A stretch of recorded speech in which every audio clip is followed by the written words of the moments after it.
میرا گمان ہے واللہ عالم، میں نے کہا ان باتوں میں اختلاف کی گنجائش ہے، یہ کوئی میں قرآن و حدیث کی روح سے نہیں کہہ رہا، لیکن جو میرا مشاہدہ ہے افغانستان کی تقسیم ہو جائے گی، پختون حصہ جو ہے پاکستان کے ساتھ ملے گا، اور یہ یہاں پر وادی سندھ جس کو اقبال نے کہا ہے کارواں زیں وادی دور و دراز آیت برو، اس جہاں پر خلافت علی منہاج النبوہ کا نظام قائم ہوگا اور یہاں سے فوجیں چلیں گی، نمبر ایک۔ نمبر دو، عرب کے ریگزار میں 15ویں صدی کے مجدد کا ظہور ہو جائے گا۔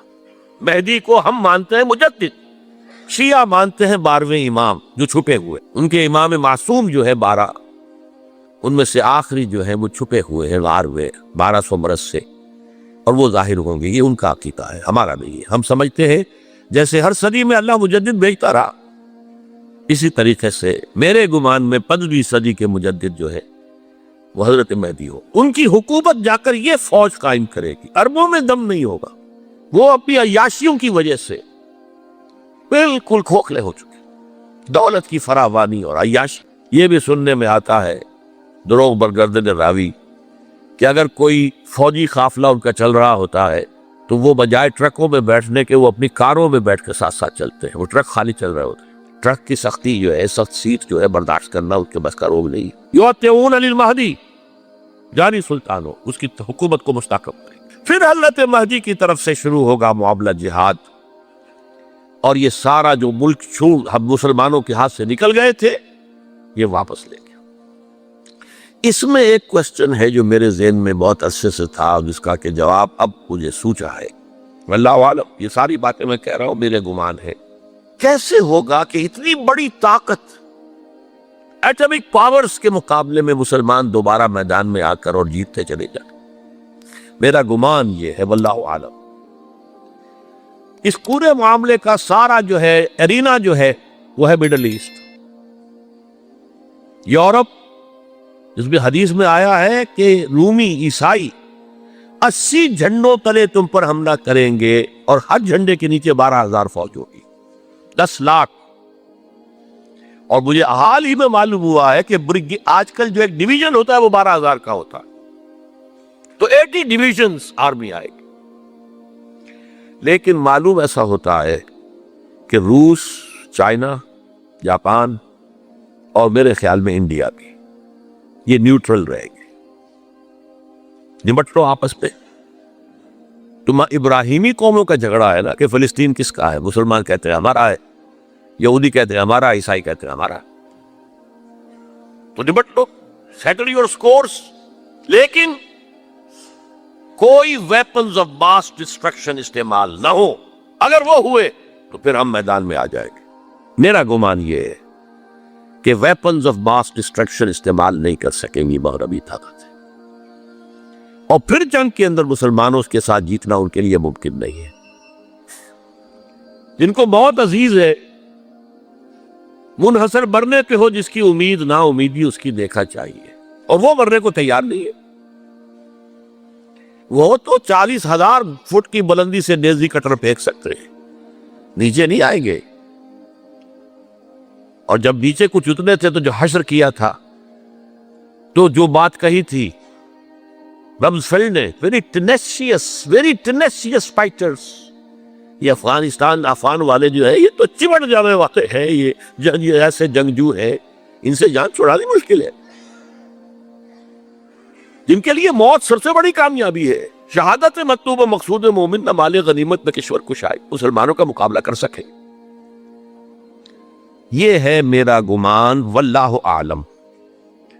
بہرحال پہلا مرحلہ کسی اجمی ملک میں جو میرے نزدیک پاکستان اور افغانستان پہ مشتمل ہوگا، خلافت کا نظام پہلے آئے گا، پھر یہاں سے فوجیں چلیں گی، حضرت مہدی کی حکومت قائم، پھر وہ حضرت مہدی جو ہے وہ جہاد کریں گے، قتال کریں گے، اور اس قتال کے آخری مرحلے پر حضرت عیسیٰ علیہ السلام بھی نازل ہوتا ہے،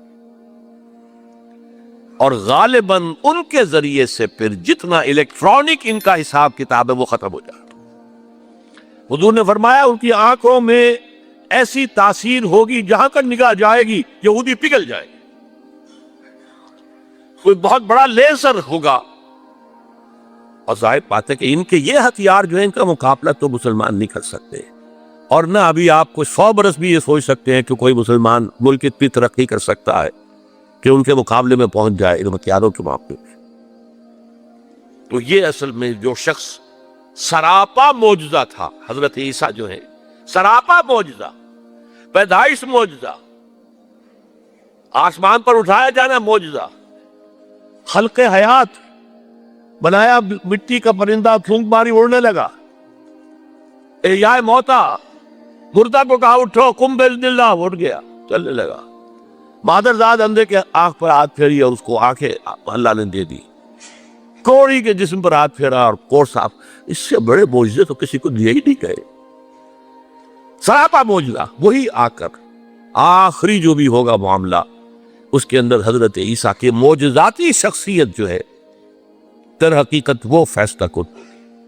میرے نزدیک یہ ہیں وہ چیزیں جس کی بنا پر میں سمجھتا ہوں کہ حالات جو ہے جدھر جا رہے ہیں، حضرت عیسیٰ کے آنے کے بعد دو نتیجے نکلیں گے۔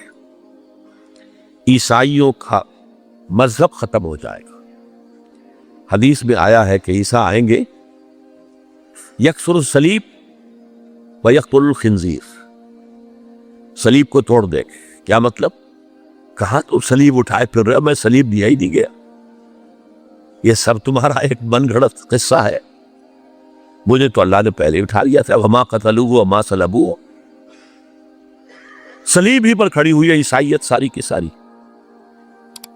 اور خنزیر کو قتل کر دی۔ خنزیر تم نے کیسے حلال کر دیا اپنے لیے؟ کبھی اسلامی شریعت کے اندر موسیٰ کی شریعت میں حرام تھا، وہی موسیٰ کی شریعت میں تمہیں دے کر گیا تھا۔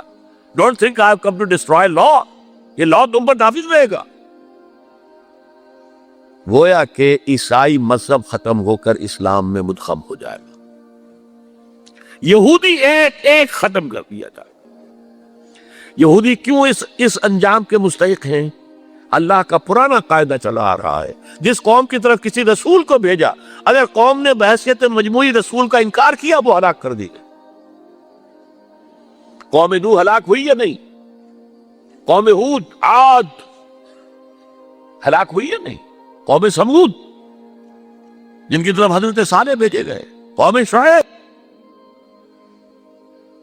عمورہ اور صدوم کی بستیاں، آل فرعون، یہودیوں کی طرف حضرت عیسیٰ کو رسول بنا کر بھیجا گیا تھا، انہوں نے رد کر دیا، محمد رسول اللہ کو رد کر دیا صلی اللہ علیہ وسلم۔ یہ اس صدا کے مستحق ہو چکے ہیں، لیکن وہ صدا ان کا رسول ہی ان کو آ کر دے گا، اسی لیے انہیں اٹھا لیا گیا۔ ایک پوز آ گیا ہے، مستحق تو ہو گئے تھے اسی وقت حضرت عیسیٰ کے زمانے میں کہ ہلاک کر دیے جائے، لیکن حضرت عیسیٰ کے زمانے میں حضرت عیسیٰ کو اٹھا لیا اور ان کا معاملہ جو ہے وہ ملتوی کر دیا۔ جیسے کسی کو پھانسی کی سزا تو ہو جائے لیکن ابھی ایگزیکیوشن نہیں ہوئی ہے، ایگزیکیوشن جو ہے وہ ڈیفر ہو گئی۔ یہودی ختم، عیسائیت ختم، اور عیسائی سب مسلمانوں کے ساتھ شامل ہو کر ایک ملت واحدہ بن جائے گی۔ اچھا، یہ جو میں نے کہا ہے کہ یہ امریکہ نے جو مجاہدین کی قیادت تھی اسے آپس میں لڑا کر پھر یہاں سے بھاگ جانے کے اندر آفیل سمجھی، اس کی وجہ یہ تھی امریکہ کو اندیشہ تھا کہ یہ لوگ پڑھے لکھے جدید تعلیم یافتہ ہیں، یہ انجینئرز ہیں، گلبدین حکمت یار، احمد شاہ مسعود، استاد ربانی بڑے عالم ہیں، فاضل ہیں، عبد الرسول سیاب الازہر کے پڑھے ہوئے تھے، اسی طریقے سے صبغت اللہ جو ہیں وہ بھی بڑے عالم آدمی تھے اور پڑھے لکھے آدمی تھے، جدید تعلیم یافتہ بھی اور قدیم کے لیے بھی جاتا رہی ہے۔ تو اس اعتبار سے انہیں اندیشہ تھا ان لوگوں کی حکومت بن گئی اگر تو یہ ایک ماڈرن اسلامک اسٹیٹ بنا دیں گے، اور یہ وہ شے ہے جو ہمارے لیے سب سے زیادہ خطرناک، سب سے زیادہ ناپسندیدہ معاملہ ہوگا، اس لیے کہ اگر واقع طرح ماڈرن اسلامک اسٹیٹ وجود میں آ گئی تو ہمارے نظام کا خاتمہ ہو جائے۔ وہ تو یہ کہ سورج طلوع ہوتا ہے تو تاریکی تو جائے گی، رات کو تو جانا ہی جانا ہے، وہ تو جب تک سورج طلوع نہیں ہوتا رات کی تاریکی ہے، یہ انہیں اندازہ تھا خوب۔ بہرحال اس لیے انہوں نے خاص طور پر ان کو آپس میں لڑایا بھی۔ اس کے بعد یہ ہے کہ جب افغانستان کے لوگوں کے ناک میں دم آ گیا تو اب یہ ایک مرد مجاہد ملا عمر کھڑا ہوا، وہ کوئی بڑا عالم دین نہیں بلکہ پوری طرح جو ہے وہ تعلیم یافتہ بھی نہیں ہے عربی مدارس وغیرہ سے، اور ان کے ساتھ عربی مدارس کے طلباء طالبان وہ کچھ کھڑے ہو گئے کمر کس لیے کہ اب یہاں کسی طرح امن قائم کیا جائے۔ یہ پکار ایسی تھی کہ جو گویا کہ افغانوں کے دل کی پکار تھی، تنگ آئے ہوئے تھے ان وار لارڈ سے اور ان کے مظالم سے اور ان کے استحسان سے، لہذا وہ جہاں گئے ان کا استقبال ہوا۔ بہت سے لوگوں نے اپنے ہتھیار ان کے حوالے کر دیے، یہاں تک کہ گلبدین حکمت یار جو بالکل کابل کے پاس پڑا ہوا تھا اپنی فوجیں لے کر، اور گویا کہ وہ کسی فائنل اسالٹ کی تیاری میں تھا، جب یہ آئے ہیں تو اس نے راستہ دے دیا اور خود پیچھے ہٹ گیا۔ اس طریقے سے یوں سمجھیے کہ در حقیقت افغانستان میں ان طالبان کی حکومت جو ہے یہ گاڈ گیون ہے۔ وہ جو ایک شعر ہے کہ خود بخود تیار ہے پکے ہوئے پھل کی طرح، دیکھیے گرتا ہے آخر کس کی جھولی میں فرنگ۔ تو یہ حالات نے اس درجے صورت اختیار کر لی تھی کہ یہ طالبان کو کوئی ریزسٹنس نہیں ملی اور ان کی جو ہے ایک حکومت قائم ہو گئی، بلکہ یہ گویا کہ اللہ تعالیٰ کی جو ہے حکمت کا ایک ظہور ہوا ہے۔ اس میں امریکہ نے اور امریکہ کے کہنے پر پاکستان نے، سعودی عرب نے، امارات نے طالبان کو سپورٹ کیا۔ بے نظیر کی حکومت تھی، کہاں بے نظیر جیسے سیکولر ذہن کی اور آزاد خیال قسم کی عورت، کہاں طالبان مولوی ملاٹے ان کے خیال کے مطابق۔ سعودی عرب نے امریکہ کے حکم سے مدد دی، امارات نے مدد دی، پاکستان نے تسلیم کر لیا، سعودی عرب نے تسلیم کر لیا اور امارات نے تسلیم کر لیا۔ ان کی جو ہے ایمبیسڈرس وہ آ کر یہاں بیٹھ گئے۔ اس کی وجہ کیا ہے؟ امریکہ سمجھتا تھا یہ ٹھیک نہیں، ملا ملاٹے ہیں، انہیں کوئی دنیا کا کوئی علم ہے نہیں، یہ جانتے ہی نہیں، لہذا ان سے کھیلنا آسان ہے، انہیں ہم اپنی انگلیوں پر نچائیں گے، ان کو کٹ پتلی بنا لیں گے۔ اس پہلو سے انہوں نے کہا کہ یہ اچھا ہے، یہ لوگ اگر آ جائیں تو ٹھیک ہے، وہ خطرہ نہیں ہے کہ یہاں کوئی ایک ایسا اسلامی نظام سامنے آ جائے جو جدید دنیا کے تمام تصورات اور تقاضوں کو بھی پورا کرتا ہو اور کتاب و سنت کے تقاضوں کو پورا کرتا ہو، اس کا کوئی اندیشہ نہیں ہے، لہذا انہیں مدد دی۔ لیکن ہوا کیا؟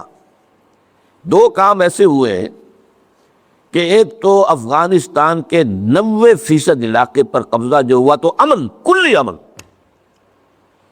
چوری ختم، ڈکیتی ختم، زنا بالجبر ختم، زنا ختم۔ تو اب آنکھیں کھل گئی امریکہ کی، یہ کیا ہو رہا؟ اور ملا عمر کے ایک حکم پر پاپی کی کاشت زیرو۔ اب یہ ہے کہ کفر کے ایوانوں میں پوری دنیا میں خطرے کی گھنٹیاں بجی کہ یہ معاملہ کیا ہے؟ نارض عشق کہ خونی جگرے پیدا شد، حسن لرزید کہ صاحب نظرے پیدا شد۔ یہ تو ہم جس سے ڈر رہے تھے، جس کا ہمیں خوف تھا، جس کا ہمیں اندیشہ تھا، وہ تو حقیقت سامنے آ رہی ہے۔ ابھی تو پورا نظام کی کوئی بات نہیں ہے، ابھی تو انہوں نے چند سزائیں نافذ کی ہیں، اس سے زیادہ تو ابھی ان کا کانسرٹ بھی کوئی نظر نہیں آیا۔ ہم خود جب گئے ہیں وہاں پر، میں ایک وفد لے کر کے آیا ہوں، تو نہ ان کے ذہن میں کوئی سیاسی نظام کا کوئی واضح تصور تھا، نہ میں نے ان سے پوچھا آپ کے کوئی پارلیمنٹ مجلس شورا مجلس سے ملی کہ نہیں کوئی نہیں ہے، نہ کوئی معاشی نظام کا ان کے سامنے نقشہ تھا۔ میں نے پوچھا کہ آپ کے یہاں بینک ہیں کہ نہیں ہے، میں نے کہا آپ اپنا پیسہ کہاں رکھتے ہیں؟ ہمارے پاس پیسہ ہے ہی نہیں۔ مطلب یہ کہ یہ کوئی نظام کی بات تھی نہیں، لیکن یہ کہ چوری کا ہاتھ کاٹنا، زنا کی سزا دینا، رجم کرنا، قتل کے بدلے قتل علی الاعلان میدان کے اندر، اور سر جو ہے قلم کرنا یا سینے کے اندر۔ ایک صاحب نے جو کہ آئی وٹنس تھے، انہوں نے دیکھا تھا کہ ایک شخص نے ایک دوسرے شخص کو قتل کیا سینے میں خنجر بھونک کر، اب اس کو پکڑ کر رسیوں سے باندھ کر لا کے ڈال دیا گیا اسٹیڈیم کے اندر، کھلا اور چھت لگے ہوئے لوگوں کے دیکھ رہے، اور اس کی بیوی سے، مقتول کی بیوی کے ہاتھ میں خنجر دے کر کہا گیا بھونکو اس کے سینے کے اندر، اس نے کیا۔ اب یہ جو مناظر ہیں ان کو دیکھنے کے بعد کیا کہیں کوئی جرم رہ جائے گا؟ جیسے کہ اس سے پہلے بھی تھا معاملہ دنیا کے سامنے کہ سعودی عرب جو ہے وہ کرائم فری ایک معاشرہ بن گیا تھا جب سے وہاں پر اسلامی جو حدود اور تعزیرات نافذ ہوئی۔ یہ معاملہ انہوں نے دیکھ لیا کہ یہ تو ہو گیا، تو اس اعتبار سے ان کو جو ہے اب بڑی شدید خطرے کی بات ہوئی۔ البتہ یہ ضرور نوٹ کر لیجئے کہ اس ابتدائی عرصے میں طالبان سے کچھ غلطیاں بھی ہوئیں۔ پہلی بات تو یہ کہ نہ ان کی کوئی تعلیم ہوئی تھی، نہ تربیت ہوئی تھی، نہ تنظیم ہوئی تھی، نہ کوئی ڈسپلن قائم تھا، یہ تو موب تھا۔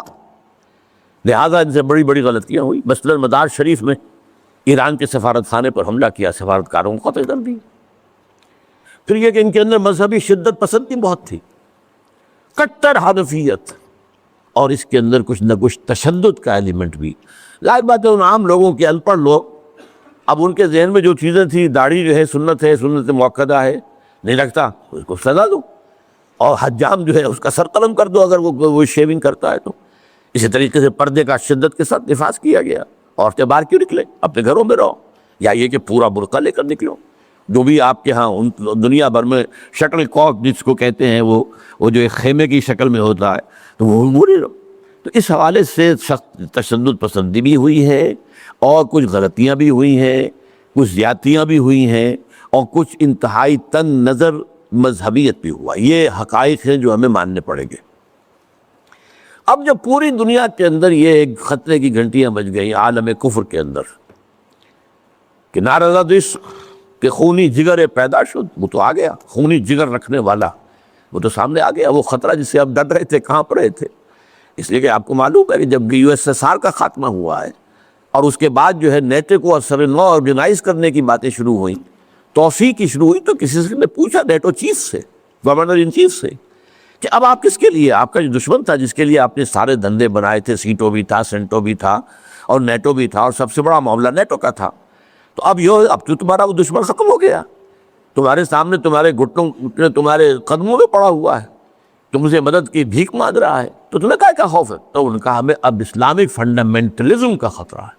اس کے لیے گویا کہ they started to gird up their loins، اپنی جو ہے کمر کسنے کے لیے انہوں نے پروگرام بنا لیا. اور اس کے لیے نوٹ کیجئے 9/11 کا حادثہ فاجعہ خود کروایا. یہ ثابت شدہ حقیقت ہے. اس وقت اس میں طالبان کا تو خیر 0% بھی کوئی امکان نہیں، اس میں القاعدہ کا بھی کوئی حصہ نہیں.